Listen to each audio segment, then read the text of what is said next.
we are living in a time that is fairly unprecedented in terms of people's access to technology, and there are good things that can come of that, and there are bad things that can come of that. If you'd asked the people 20 years ago when they were creating peer-to-peer protocols, hey, do you envision that this will be used in the future to extort other people of money? Like peer-to-peer scamming would be a thing. They'd be like, what are you talking about? Like, no, we just want to send funny images and text to one another, via peer-to-peer, or we just want to pirate some movies, right? In the case of BitTorrent.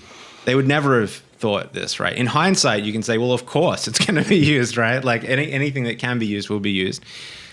For that reason, people have to just apply a little bit more of a critique to any kind of technology that they get involved with, or any technology they see kind of being promoted to them by somebody else. And the problem with that I see today, and I hear this from like probably 9 out of 10 people I speak to, they're like, well, I tried to get into cryptocurrency, or I tried to understand it, but I just felt stupid. Like that's the thing that a lot of people say to me is like, I try to understand Bitcoin, but like I left the Wikipedia page, or I left this explanation just feeling like I'm the problem. Like I don't understand it, and maybe I'm just stupid and these people are smarter than me, so it is actually good, right? Like, which is a strange roundabout way of like determining something's good. But I actually think that a lot of these projects do that on purpose. They make it complex to make people feel stupid. The reality is, and what I want everybody to know, is that these technologies are actually very quite simple. They're not complex. The marketing is complex on purpose to confuse you into putting your money in.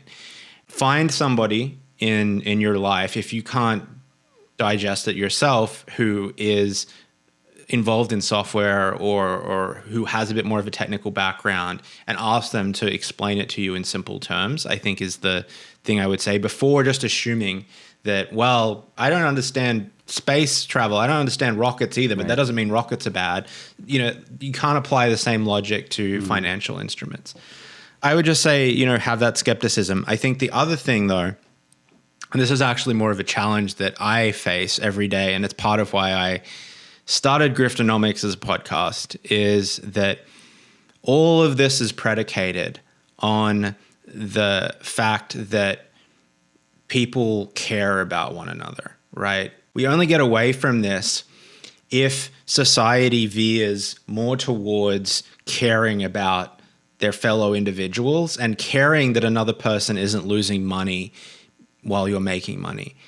The tragic thing, and the doomer in me, unfortunately sees us going in the opposite direction to a point where people who are espousing these kind of like anarcho-capitalism, which is a paradox, but like these very right libertarian viewpoints, all they care about at the end of the day is their freedom to extract money from somebody else.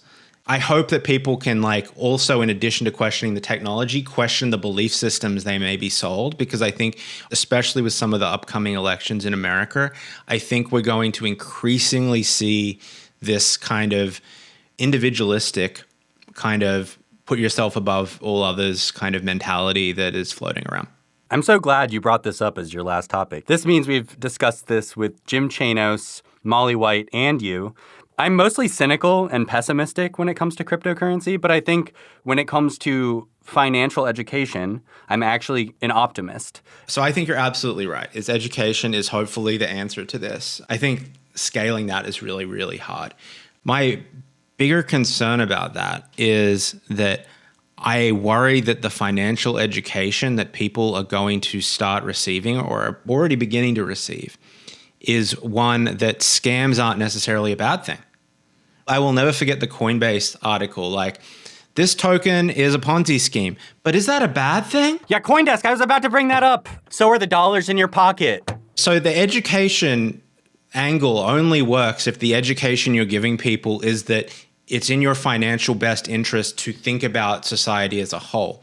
If the financial education you're giving people is hustle and grind to make as much money for yourself, screw everybody else, then it's not a good thing. And I worry if you go and you look at a lot of like the way that financial TikTok, it's something I want to do a future podcast episode on, it is veering in this direction of, yeah, we'll give you a financial education, but it's about how to hustle other people out of money.